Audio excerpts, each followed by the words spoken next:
Grocery prices can feel like they are rising even when the sticker says the same number you remember. And the annoying part is you cannot prove it in your head. You walk out thinking, I bought the usual stuff. Why did that cost so much? By the end of this video, you will be able to run a quick check that tells you whether an item got more expensive because the price rose, because the package got smaller, or because you accidentally switched into a worse deal. And you will have 3 signals to watch so you catch it before it hits your cart total. Educational note: this is general information, not financial advice. Let's use one realistic example and keep coming back to it. Imagine Maya. She buys the same default grocery list every week. Same cereal, same coffee, same paper towels, same snacks. Her weekly total used to hover around about $160. Lately, it is closer to $185, and she cannot point to a single big splurge that explains it. Here's the core idea. Shrinkflation is when the price stays about the same, but the package gets smaller. Your brain anchors to the price tag, but the real price is the cost per unit, like per ounce, per pound, per roll, or per count. That unit price is the number that decides your weekly total. So instead of arguing about whether inflation is up or down, we are going to run a receipt-first test. It takes about 3 minutes. It works in any store, and it gives you a clean answer you can actually use. Start with the simplest version. Same brand, same box, same price, but the box is quietly lighter. If Maya's cereal is $5 and it used to be 16 ounces, that is about 31 cents per ounce. If the price stays $5 but the box becomes 14 ounces, that is about 36 cents per ounce. That is roughly a 14% jump, even though the sticker still says $5. That is mechanism 1. Same sticker price, smaller package, higher unit cost. Mechanism 2 is sneakier. You did not buy the same item. You bought the same looking item. This happens with family size, value size, and multi-packs, where the shelf is crowded and your eyes grab the familiar label. The unit price flips on you when the count changes. Think about paper towels. One pack might be 6 rolls, another might be 8 rolls, and the labels look almost identical from 3 feet away. Double roll and mega roll are marketing until you translate them into real units. Here is how you run the test. Step 1. Pick one category you buy all the time. Coffee, cereal, yogurt, detergent, paper towels. Only one. Step 2. Pull your most recent receipt, or open your order history if you buy online. Find that item line and the price you paid. Step 3. Go to the shelf tag or the retailer app listing and find the unit price. Most stores show it in smaller text under the main price. That is the number you compare across time. If the store does not show unit price, look for package size, like ounces or count, and do the simple math. Price divided by size. You want direction, not perfect precision. Now you need a baseline. If you do not have a past receipt, compare today's unit price to a close substitute on the shelf, like the store brand or the next size up. This tells you whether you are paying a convenience tax. For Maya, let's say she is buying ground coffee. One bag is $10 for 12 ounces. That is about 83 cents per ounce. The bigger bag is $16 for 24 ounces. That is about 67 cents per ounce. The bigger bag looks more expensive, but it is cheaper per ounce. Now, let's add the layer that makes this feel fast. Replacement speed. Brands can shrink a container, and you do not notice until you are buying it sooner. A box that used to last a week now lasts 5 days. Nobody thinks they are eating more. The container is simply smaller. The budget gets hit twice. You pay more per unit, and you restock more often. Here are your 3 signals to watch, and each one has a place you can actually look. Signal 1 is unit price. Where to look is the shelf tag or product page. What direction matters is up. If unit price rises while the sticker stays flat, that is classic shrinkflation. Signal 2 is package size. Where to look is the fine print on the label, like ounces or count. What direction matters is down. Signal 3 is replacement speed. Where to look is your purchase history.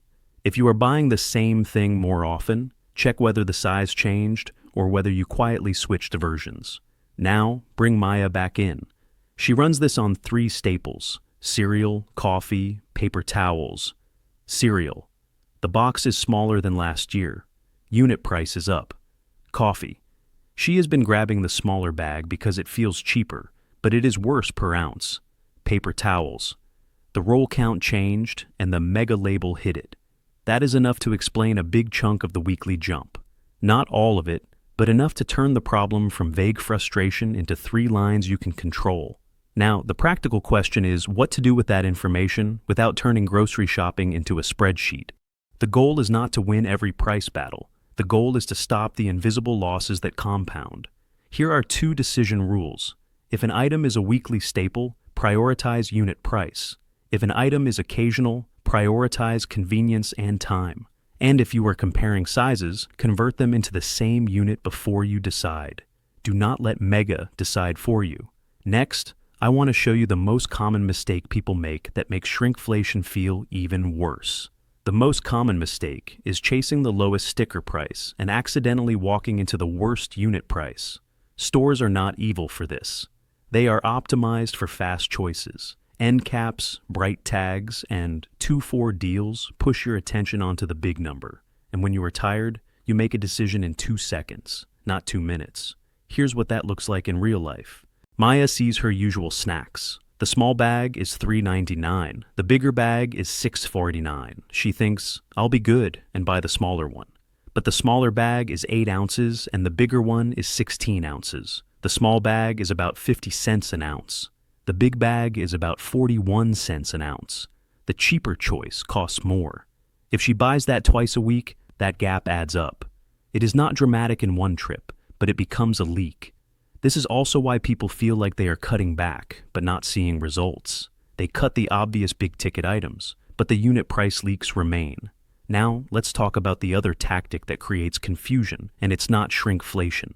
It's mix and match pricing. You see, buy 2, save, or 4 for 10. But the single unit price is higher, and you are only getting the deal if you buy the quantity, and sometimes only if you use a loyalty account. If you forget, you pay the higher effective price. Mechanism-wise, it's simple. The shelf advertises a low average price if you buy the bundle. If you buy one, the store charges the higher single price. The label didn't lie, but your cart didn't qualify. Quick example, 4 for 10 means $2.50 each. But if one costs $3.49 and you only buy one, you just paid almost 40% more than you thought. What to check is the fine print on the tag. Look for with card when you buy, or the quantity trigger. If you shop online, look at the cart line that shows whether the promotion applied. Now bring this back to the goal, a 3-minute proof check you can do once per week. Here's the 3-minute routine that works for intermediate people who want control, not obsession. Minute 1. Pick one staple that you buy constantly, like coffee or paper towels. Look up the unit price today and take a screenshot or photo of the shelf tag. Minute 2. Open your last receipt or order history and compare. If unit price jumped, check package size. If package size fell, you found shrinkflation. If package size is the same but unit price rose, it is a straight price increase. Minute 3. If you found a jump, do one quick shelf comparison. Store brand or next size up. You are not switching forever. You are just finding your best unit price option for the next few weeks. Now, the intermediate so what that matters. Shrinkflation changes your planning horizon. If a package is smaller, you restock sooner. That means the same item shows up in your budget more frequently, which can push you into using a credit card for small stuff at the end of the month. That is the hidden bridge from everyday prices into debt behavior. This is why this topic is not just groceries, it's cash flow.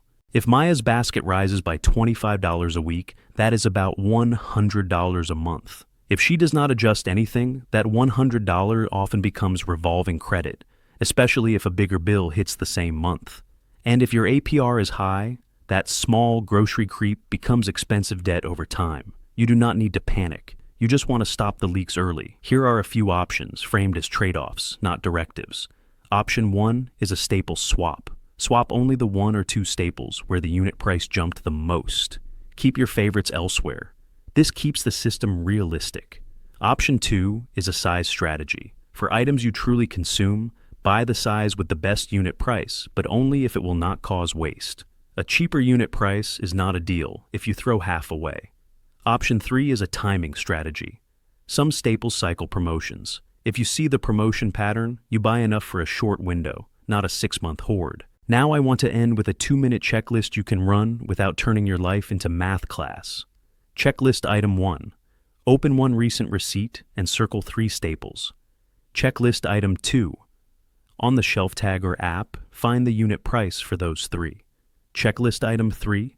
Check package size for any that got more expensive without a sticker change. Checklist item 4. Look for when you buy or with card language on any deal you assumed applied. Checklist item 5. Scan your order history for replacement speed. If you are buying it more often, verify size and unit price. Checklist item 6. Pick one change for the next 2 trips, either a swap, a size change, or a timing change. If you do that once a week for a month, you do not just feel like prices are worse. You will know exactly which items are responsible, and you will have a system that keeps your budget from being quietly drained. If this helped, subscribe to the Wealth Blueprint for more clear money breakdowns. And leave a comment with the next topic you want covered, or the one part of today's video you want explained even simpler.